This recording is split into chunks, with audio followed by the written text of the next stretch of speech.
Hello everyone, तर आज आपण बनवणार आहोत चना चाट.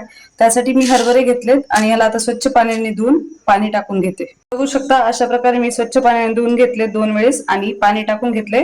आता आपण हे कुकर मध्ये लावूया आणि ह्याच्या 3 शिट्ट्या घेऊया.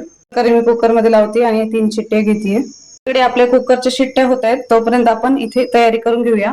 तर मी इथे घेतलाय कांदा, तर बारीक चिरून घेऊ त्याला. एक कैरी घेतली, त्याला पण मी बारीक चिरून घेते. 2 टोमॅटो घेतलेत आणि कोथिंबीर घेतली. मी हे सगळं आता बारीक चिरून घेते. तुम्ही बघू शकता अशा प्रकारे मी कांदा बारीक चिरून घेतलाय, कैरी घेतलीये, टोमॅटो घेतले आणि कोथिंबीर घेतलीये.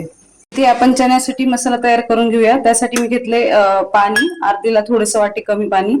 त्यानंतर अर्धा चमचा हळद, 2 ते 3 चमचे लाल तिखट छोटे चमचे आपल्या चवीनुसार.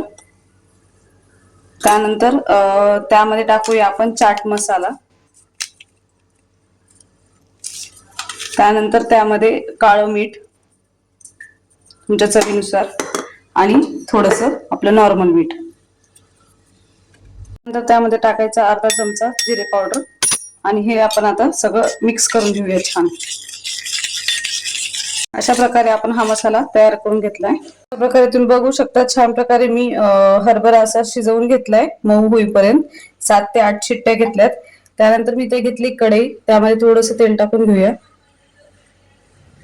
चांगलं गरम झालं की त्यामध्ये थोडेसे जिरे आणि आपण हे जे शिजवून घेतलेले हरभरे आहेत ते टाकून घ्यायचे. थोडेसे हरभरे छान शिजले की त्यामध्ये आपण हा जो मसाला तयार केलेला होता सगळं टाकून तो टाकून घ्यायचा आणि मिक्स करून घ्यायचं सगळीकडे. अशा प्रकारे कमी फ्लेमवर थोडंसं 5 ते 10 मिनिट छान मिक्स करून घ्यायचं. अशा प्रकारे आपण गॅस बंद करून घेतला आणि 5 मिनिट त्याला थंड होऊ देऊया. अशा प्रकारे 5 ते 10 मिनिट थंड झाल्यानंतर आपण हे बारीक चिरलेला कांदा, कैरी, टोमॅटो आणि कोथिंबीर याच्यात टाकून घेऊया सगळं. पहिलं कांदा, कैरी, त्यानंतर टोमॅटो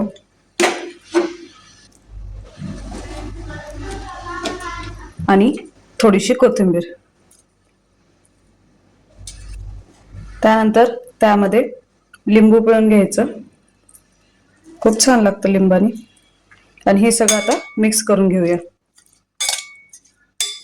बघू शकता किती छान प्रकारे आपली ही चना चाट म्हणा किंवा मसाले चणे म्हणा तयार झालेत. जर तुम्हाला आवडलं असेल तर नक्कीच ट्राय करा आणि कमेंट मध्ये सांगा की कसं झालंय. थँक्यू.